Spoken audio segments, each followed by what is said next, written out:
slightly mad. I'm going slightly mad. Hello, everybody. Hello, Aloysius. Hello. Hello, how are you today? Not great. Oh, why are you not great? You've been up writing all day and you've messed up your sleep cycle. Oh, so it was you. It was you who was doing the typing noise. Yes. All day long. Yes. Oh, Aloysius, why did you do that? I don't know. Anyway, do you have something to help? Yeah, okay, hang on. Let me do the things and then we'll talk about this, okay? Okay, you sit in the pocket. Okay. Hello. So, Aloysius has got himself into a terrible pickle. But before we go and talk about Aloysius, Her Infernal Majesty made me promise T-shirt. See, she has T-shirts and they're really nice. They are. And then we also have books and templates, if you can see it. Yes, and they're all on the Black Cocky Press shop. And this in April is the Black Cocky Press birthday. 5 years. 5th birthday. So you must go and check it out because there will be special things happening, and sign up for the newsletter and sign up for Instagram because there's like really interesting things happening this month of April. Okay. So Aloysius, back to your problem. Yes. Oh, you fell asleep in my pocket there. Sorry, Aloysius. You really have stuffed up your sleep cycle, haven't you? Yes. And now the creativity's not happening, isn't it? Yeah. Who told you to stay up all day writing? Bert? Is this the Bert who ate the mushroom that we told him not to eat that mushroom, and then he hallucinated for 3 days and saw God? Yeah, that Bert. Why would you do anything Bert tells you to do? He's an idiot. He's going to poison himself one of these days. Like, he's going to think he's eaten that one and he's going to eat the one that you eat and then die instantly. I didn't eat the mushroom. No, I know you didn't eat the mushroom, but why on earth did you listen to Bert? Bert is the person who has the most atrocious, appalling self-neglect that I have ever seen. Self-neglect. What's that? What's the opposite of self-care? What's self-care? Not what you're doing. And to believe people who write things about writing on the internet, not what a lot of people are doing.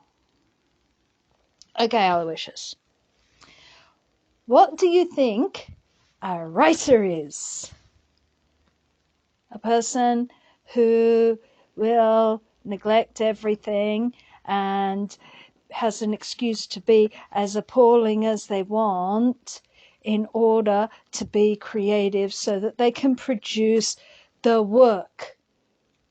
They'll neglect everything in their life and get addicted to substances. You know, like Hemingway. Oh, like Hemingway. Like Hemingway. Because we want to take writing advice from a man who neglected himself so badly and neglected his mental health so badly, he ended up shooting himself in the head with a shotgun. Yeah, I did not know that. You did not know that. Everybody knows that about Hemingway, and if you don't know that, now you do. That's what happened to Hemingway. What about, like, Virginia Woolf? What, the woman who put stones in her pocket and went into the river? Oh. Yeah, we're starting to see a pattern here. What about Sylvia Plath, the woman who put her head in the oven? Yeah, it's not so romantic once you see the ends of those stories. Yes, indeedy. You know, because there are like, I mean, my goodness, couldn't we take our writing inspiration from people like, oh, I don't know, Dr. Johnson or Jane Austen or, I don't know, Jeanette Winterson or Patrick White? Yes, Patrick White may have been an arse, but he wasn't a self-destructive arse, and he wrote brilliantly. Or Elizabeth Harrower, or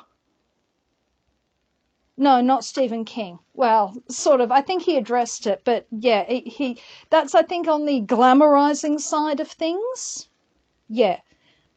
Neil Gaiman. Okay, well, we'll go with Neil. I'll give you Neil Gaiman. How's that?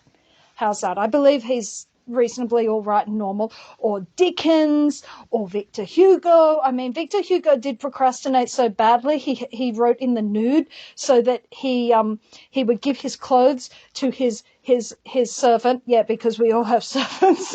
So and be in the room so that he could not leave until it was done.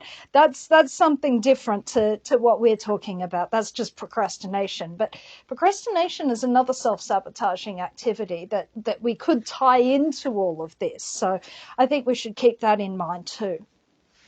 But there are hundreds. Shakespeare, by all accounts, by all beliefs of what we know, was a perfectly normal person who had a perfectly healthy schedule, because God knows he had to, with the amount that he had to perform every day and what he had to produce. And he appears to have been quite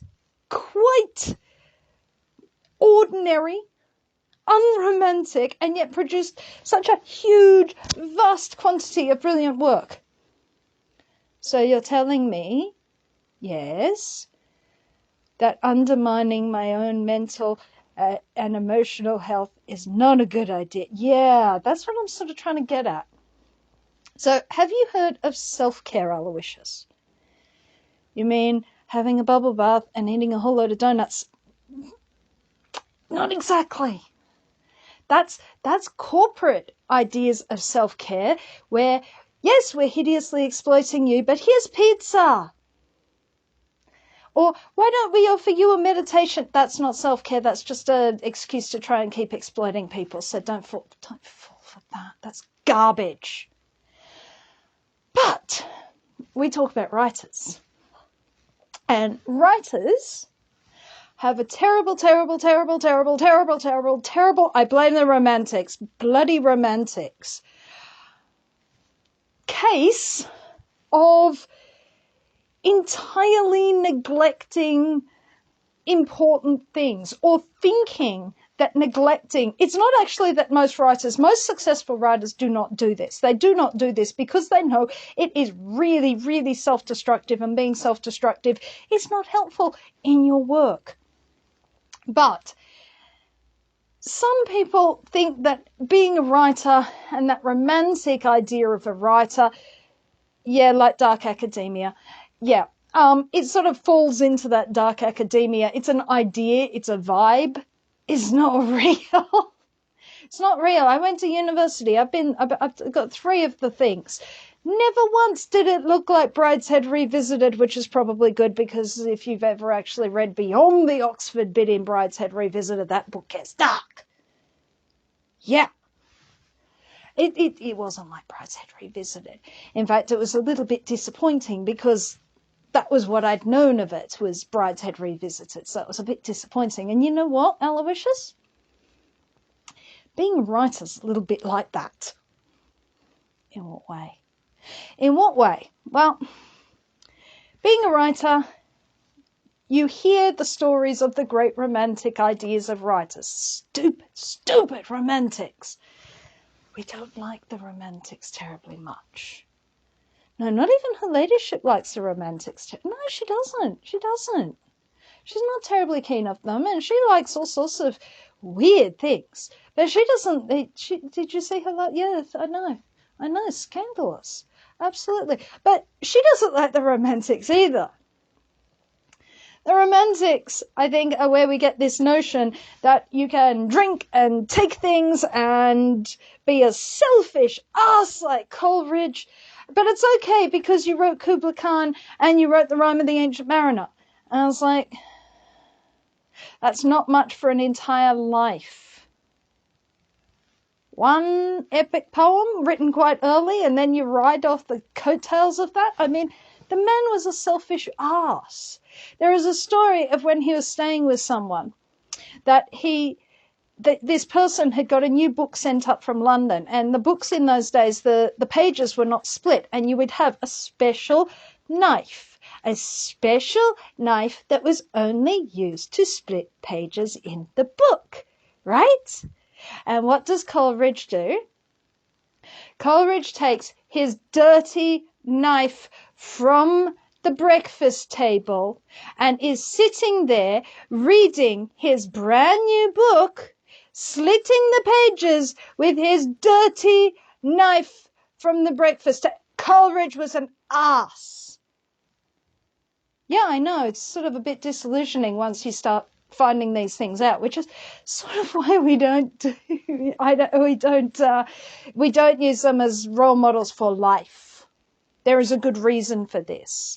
You know, I mean, look at someone like Hemingway. I mean, mental instability and drinking problems and whatnot. I mean, he's a very patchy writer. Like, when he's good, really good, Ottoline will talk about him. But when he's off, it's like the ravings of a drunk. Or it's just boring. It's just boring, really. And that's sort of what happens with writers who are held up as, romantic.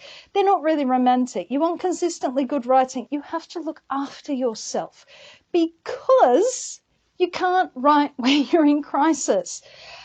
And that's a really important thing to remember, because there is still, and I do not know why it hasn't died the fiery death it deserves, why teenagers, and they are teenagers because only teenagers would sort of think, this is a good idea, let's derail my life, in the hope of actually making creative work. Because if you've done creative work for any length of time, the first thing you're going to work out is derailing things that derail in your life are going to be the first thing that to suffer is actually going to be your creative work.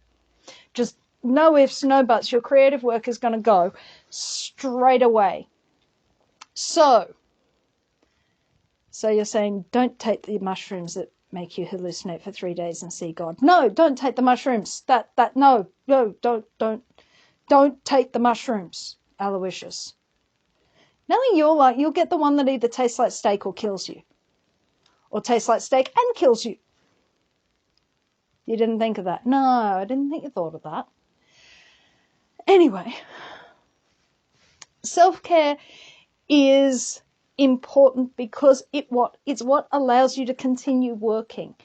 If you are finding yourself in a very, very blocked state, thinking, I can't think of anything, I can't do anything, the first thing, before you start deciding, oh, I have writer's block, because writer's block does not exist. Writer's block, in that case, is not a magical writer's block that allows me to procrastinate, and therefore it's not my fault I was blocked. Writer's block is, I haven't looked after myself. Writer's block, in that case, is a screaming siren that says, I've neglected something really, really badly, and possibly my nervous system is really jacked up, and I need to bring it back under control because I can't think in this state. Because you know what? Your nervous system doesn't let you think when you're in that state. No, because all you've got to think about is, I need to get away from whatever is causing me this stress. Okay? So you want to make sure that you build into your life regularity. You know, this is why the first lesson in this is building a routine. Yes, we want a routine. We do not want to be chaotically inspired by the muse. That's so romantic. Is so not good. You want to be able to do your work regularly. We've spoken repeatedly about this. Yes, we have. We have spoken repeatedly about this.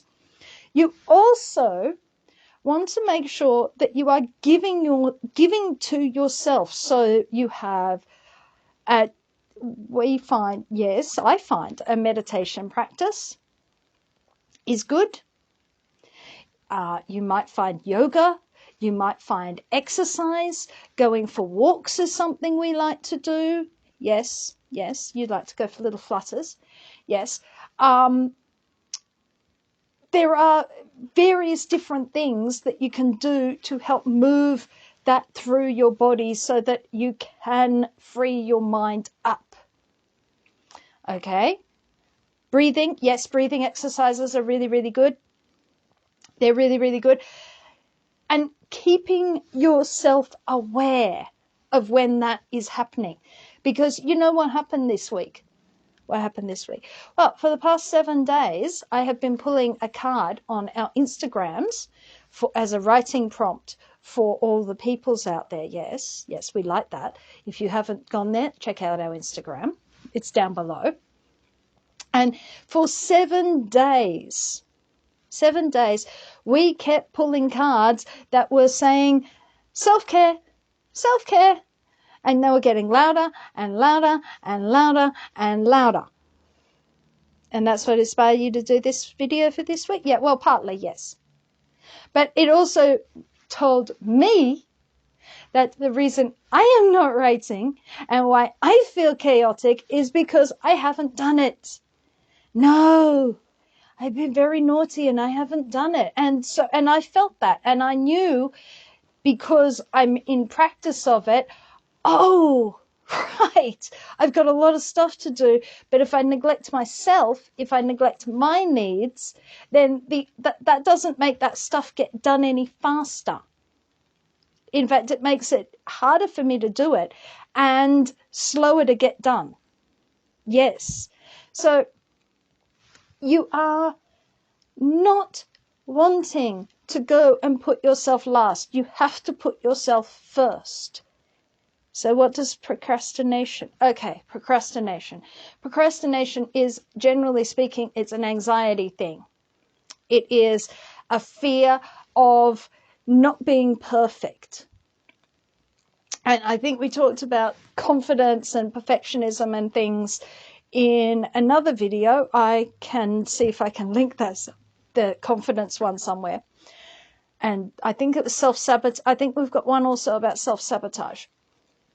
But procrastination, when you're procrastinating, you are trying to avoid doing the thing because you're worried it won't be perfect. Well, it doesn't have to be perfect. It just has to be written. You know, I mean, if you are writing and you're wanting to be published, I can assure you that no matter how perfect you think your thing is, it is going to get edited and changed and queried and pushed by your editor, by people who you work with to get it to the state of publication. It is not a solo job. Yes, you might be able to climb up to, it's like climbing Everest. You might be able to climb up to base camp 1, but from then on, the Sherpas help you to get to the summit. Okay? You do not need to write something that looks like a published book. Okay? There is always someone who's going to help you get to that point. That point that you want to achieve is not achieved solo. And there's no need to achieve it solo. You go out, reach out for help. And if the thing that is stopping you reaching out for help is that you don't want to be judged, then that is why you need self-care. Because you need to make sure that you as an individual, as an ego, are not attaching your self-worth to words on a page. They are something you created. If people are going to criticize it, to make it better is not a personal attack. And this is where the self-care thing comes in. Because if you can't look after yourself, if you can't have a strong sense of self, if you can't have a self who is resilient, then what is going to happen is you are never going to be able to get to that summit, because getting just to base camp is going to become impossible. Okay? Now, I'm not talking about, sort of the way some writers groups can get really overly positive or overly critical. I mean, there's a certain level at which you have to, you need to be able to even give criticism. Because some writers groups, blind leading the blind. Yeah, blind leading the blind. Blind leading the blind, guys. But they can be good if they're run in the right way to help push you and allow you to take criticism. However, the ability to take criticism and the ability to put yourself out there is with you alone. No one else can give that to you, which is why you need to engage in self-care. Self-care stops you getting blocked up. It stops you being too perfectionist, and it allows you to hear other people. So, Aloysius, are we going to keep pulling all-day writing sessions? No. You look really tired. I am. You are. How many days were you up? 3. 3. Oh, God. Aloysius. 3 days. Tell him 3 days is not good. 3 days. And what happened? You fell asleep during the night, didn't you? Yeah. You fell asleep during the night. When you were supposed to be doing stuff and you had things to do, you fell asleep during the night. I'm just glad you didn't fall asleep while flying. That's all I can say. That could have been very bad. But you fell asleep while flying, while during the night. So you need to go to sleep, and we will say goodbye, and that we will see you again with another video. All right? All right.